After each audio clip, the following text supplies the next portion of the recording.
horror movie. There's skulls of every kind sitting up on the ledges. And, I mean, bobcat, porcupine, fox, every kind of deer, all kind of skulls. Something had been living in there for a very long time. Blood-curdling, female-sounding scream came across the top of the trees.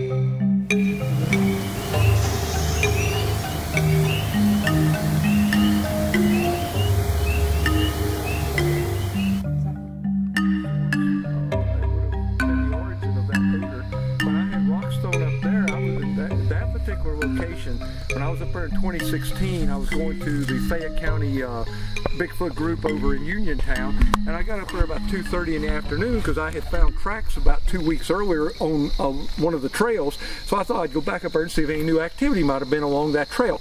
So I'm walking and I go to where that track's at, which had been, you know, the rain had obscured it. It was gone. So I kept walking on down. I went from here to about where that bush is right there. And I'm in ferns that are up to here, and as I get about there was an opening area that was devoid of any ferns, and right there was an equal 14x7 track. And I'm like, all right. So I had my pack and I get down, I'm taking pictures, and as I'm down about like this, I'm getting a good, taking the close in, and I'm taking it, all of a sudden I heard boom, and it hit, the rock hit, it was a rock about, it had to be about this size.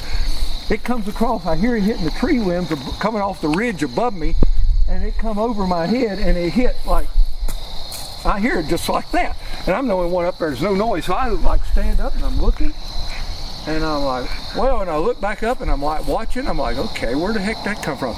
And about that time, this blood-curdling female-sounding scream came across the top of the trees.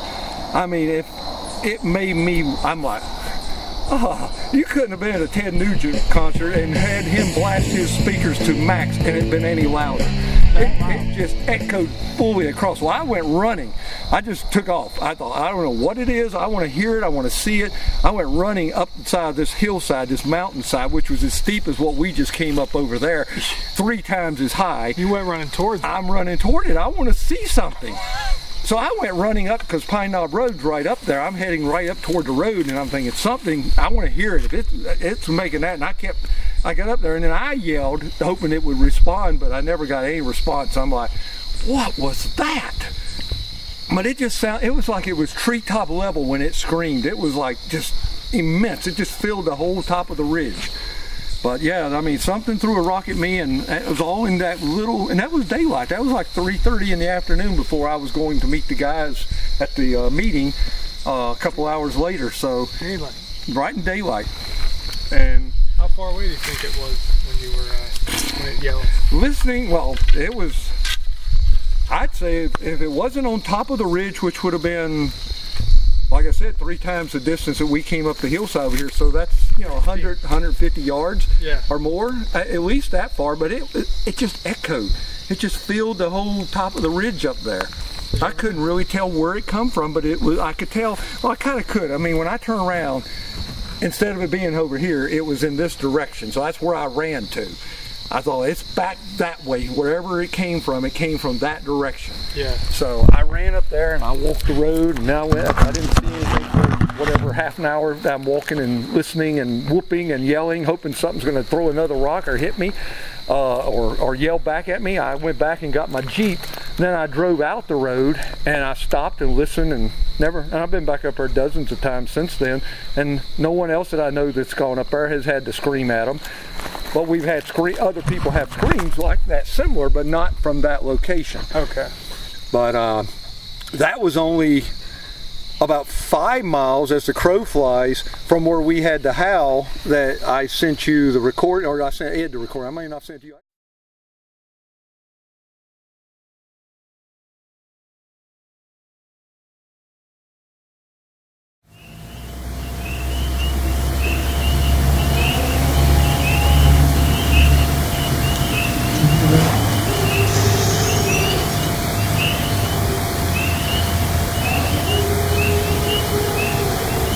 Is that recording? No. Is that a dog? Who's doing that? That sounded further over beyond your house. Yeah.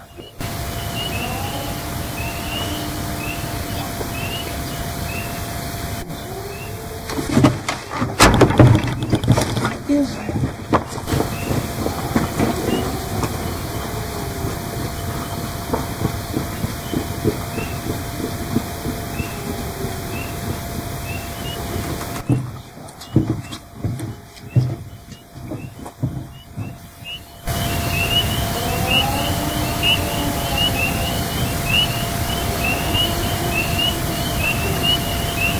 You never heard that before?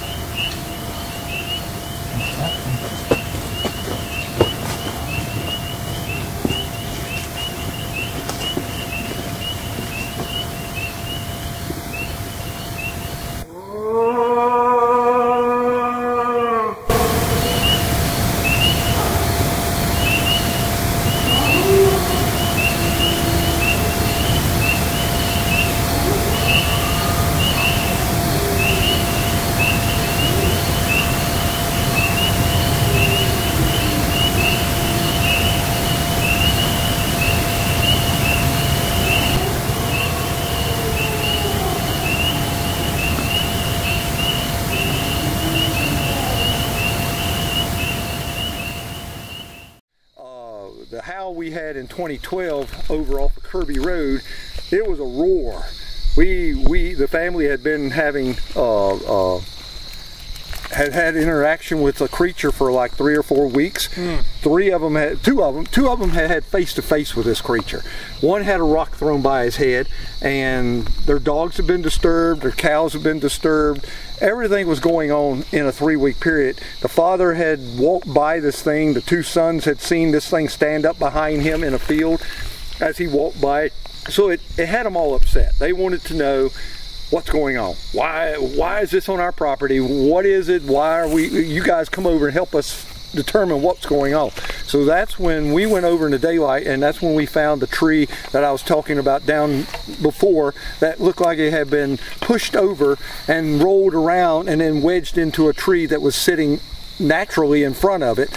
So we did all that survey in the daytime, and then at night we decided they had a little fishing pond. We sat over there on the porch of the fishing pond, and before we had positioned ourselves in the dark, we had put 2 H2 zoom recorders in tree stumps and out on the trail that comes into their property where this thing had allegedly been coming in and out. Again, it was just chance that we were going to have anything happen that night. Well, it was the homeowner and Eric and myself, just 3 of us, and we're sitting there and we're whispering and listening, and you can hear a coyote over on the ridge, and we could hear what sounded like a barred owl over on another ridge on the other side of the property.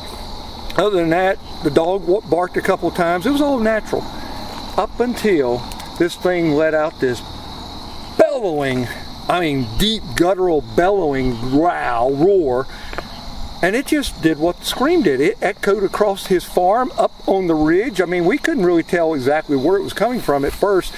And I'll send you the recording, because we luckily got some good recorded, and we run it through a audio spectrum analyzer, and we're able to boost the background noise so that you can hear the howl very clearly, very distinctly. And when we first heard it, we're all like, we're frozen. Like, what was that? What you hear? Where did that come from? Everything else is bone quiet, silent, nothing, no dogs, no anything. And I looked at Sean's his name, the owner, and I said, Sean, are your boys here? Are they down there playing with us? Are you guys having fun? He said, Dwayne, my boys are up at a party. He said, they're not, no one but us are here. He said, there's no one around. That's not coming from anyone in my family or on my property. I said, we got activity. So we all stood up and we started walking in the direction that we felt like it was coming up the creek bed, and we spread out. Eric decided he wanted to flank it and come around on the front side of the property, and Sean and I started down the trail, and this thing is just making, you'll hear it on the recording, it's just making this woo, and it just kept getting louder and louder, and it was getting closer and closer, and we're like, this thing is coming. Well, Sean was doing he does a whoop, it's kind of unique, it's like whoop, whoop, whoop, whoop, and he does it kind of loud, and it's almost feminine sounding, it's kind of tenor in the sound, not deep guttural like a male. And we think that might have been what this thing was responding to, was his whoop sounds. And he did those a couple times, and this howl, whoever was doing this guttural howl was coming up closer. Well, then Eric, as he come in on the front side, he did a mimic of it, and it did a couple howls back in response, and then you could tell it was going away from us, and we lost it on the audio recorders. We couldn't hear it anymore. But that was 5 miles from where this scream occurred over my head in 2016. So there's some activity up there that's... I know exactly where we were there once. Okay. I'll tell you about it. Okay. Yeah. So it was amazing. That's an amazing location. Also saw my first orange orb on that same, up on the high tension power line back there. Yeah. On the same, since in 2012. Yep. Same place, same location. I haven't seen one yet. I've seen a few videos. I know they're there. Yeah. Well, we saw my first one, Sean, and actually the Robert, who is his oldest son, was the one who was standing behind me on Dunbar Game Lands when the rocks were thrown at us. It was his oldest son that was standing behind me at that time, and it was him and his son and me standing on the power line watching this orb come under the power line, go up on the power line, come down and go out to the right and disappear into the tree line. And about 5 minutes later it came back, it went back up on the power line, and then it went over the ridge line and disappeared. And it was a big, from where we were standing, which would have been easily, where we were observing this would have been as far as across the lake here, and it looked like it was everything as big as about a 3-foot diameter. Bright orange. Huge. Bright orange. So what's three? I mean, if you do the math, that's like a 16-foot diameter if it would have been on top of us. If you take the distance and do the math, that's 3 feet at that distance is going to be 16 feet if it was in your face. But we saw it as clear as day. No sound. Very distinctive motion. It wasn't erratic or anything. It wasn't, it was something that was, and it was as orange as the hood of her that she's wearing, that Becky's wearing. So yeah, it was amazing. That was my first orb. That's awesome. Yeah.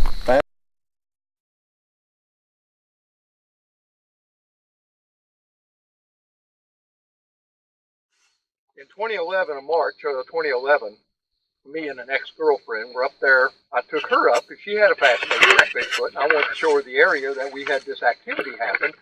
And while we were in the woods walking around like we're doing today, there's an outcrop rock mound formation, a big gathering of rocks in all kind of places, clusters of rocks, because it's a lot of sandstone rock and limestone rock formations in this area. So the two of us are walking around the edge of this rock formation, and she actually spotted the cave, the top cave. She said, "That looks like a cave over there," and it was just a shadowy effect. And I thought when I saw it from where we were standing, it was probably just an overhang making it look like this. You're hearing things hit the trees here. Anyway, we walked closer, and I said, "Oh, that's an actual cave." I said, "It's an opening. There's something. We can go in it if it's possible."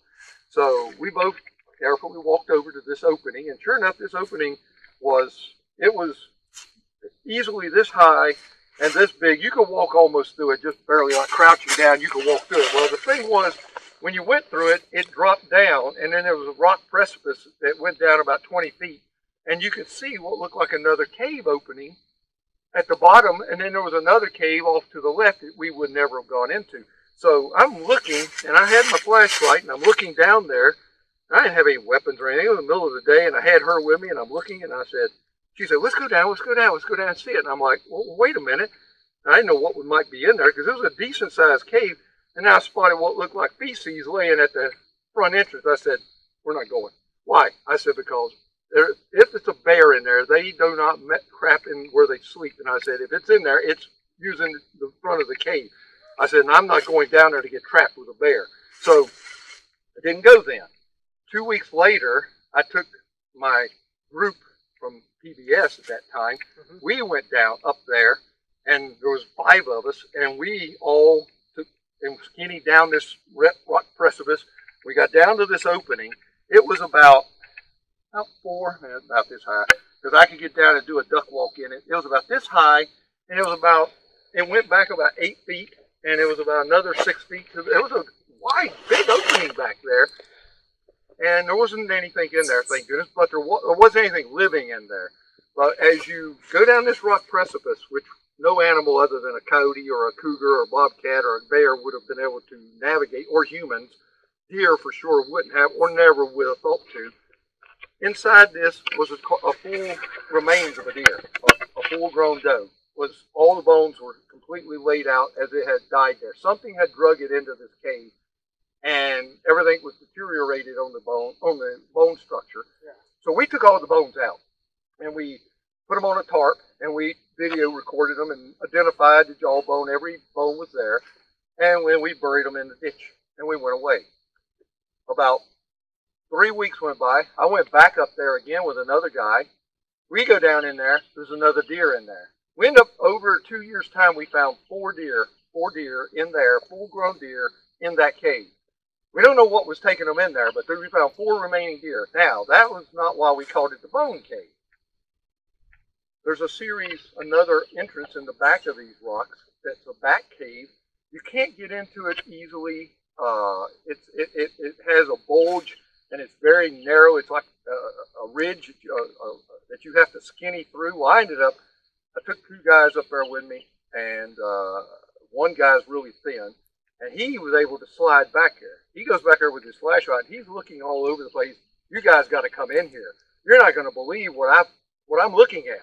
Well, before we had gone in there, I had gone back up there with another guy that we neither one could get in there, but he tried. He kept inching his way in, trying to get as close, and he took his camera, his cell phone, and he's videotaping all this. And when he comes back out, it looks like there's that much bone matter, bone clutter on the floor of this cave, and then it looks like something out of a horror movie. There's skulls of every kind sitting up on the ledges, and I mean bobcats, porcupines, fox, every kind of deer, all kind of skulls. Something had been living in there for a very long time and eating very well. So we call it the Bone Cave. It's amazing. It's actually freaky to see it, but this cave area is like about 20 pounds. That's what didn't make sense. How did they get up on these ledges? Yeah, like an ornament. They were, yeah, it was like a freaky movie that you were watching, but these were all for real. And we set game cameras up there several times hoping to capture something that was coming in and out. We've never caught anything on camera. No. But that's why we call that the Bone Cave. Wow, I never heard that. It's bizarre. That's a great bizarre story. I mean, and there's a series of caves up there. Another guy and I, John, that's with the Fayette County group. He's from the Westmoreland Beaver County group. He and I have gone up there, and we found a series of about 8 caves that are full caves. I mean, these aren't just little indentions in rocks. These are nice caves. 2 of them we found.